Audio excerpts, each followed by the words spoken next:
Pues quería yo hablar de una iglesia que conozco, porque la próxima semana quiero hablar de otra iglesia. Hay dos iglesias que me gustan, bueno, se los voy a adelantar. Hay dos iglesias que me gustan muchísimo en Londres, y las dos las descubrí por accidente.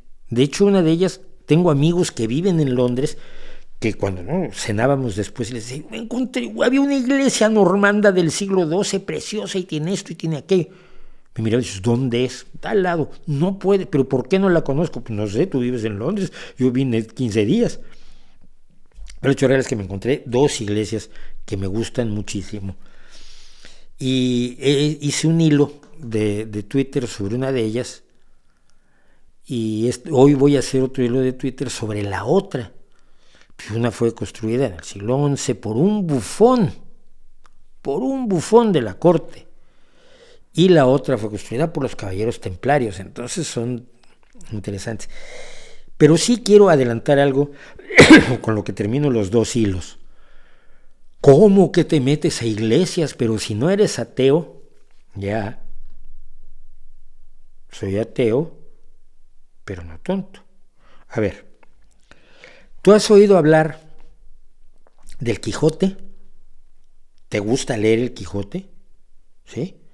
Es maravilloso, es una novela excelente, que además tiene varias novelas dentro, y tiene historias interesantísimas, y te revela mucho sobre el ser humano, pero es una fantasía.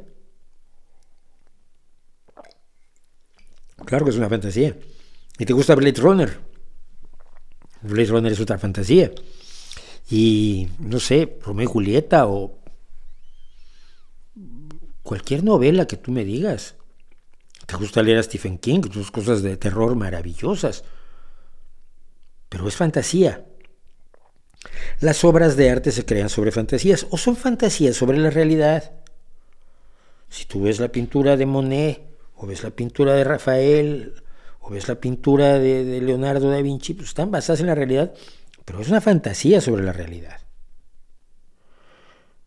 Bueno, pues no existen Romeo y Julieta, no existe el Quijote, no existen los personajes de Stephen King, y no existe Dios. Pero con base en esa fantasía y todo el gran Señor de los Anillos a su alrededor, con tantos personajes, tanto bíblicos como extrabíblicos, santos, santitos, vírgenes, virgencitas, querubines y demás, muchas personas, seres humanos reales, han hecho obras de arte maravillosas. ¿Que su inspiración es una fantasía? Pues mira, me da igual.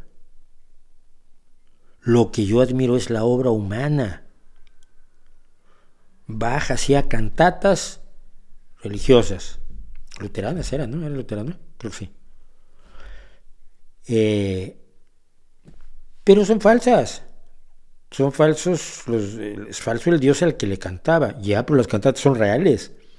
Y las iglesias son reales. Y la Capilla Sixtina está pintada realmente por un tipo que estuvo 4 años prácticamente solito dándole al pincel allí. Miguel Ángel.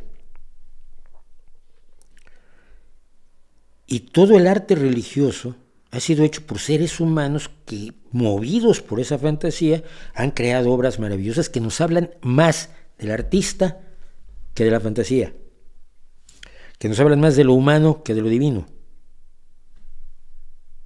Claro que me gustan las iglesias, y me gusta encontrar iglesias maravillosas, y el día que entré a la capilla, ¿cómo se llama? La Chapelle, que está frente a Notre Dame, esa maravilla de vitrales y de luz, aquella arquitectura de luz, pues claro que se hace que te den ganas de sacar de rodillas y llorar.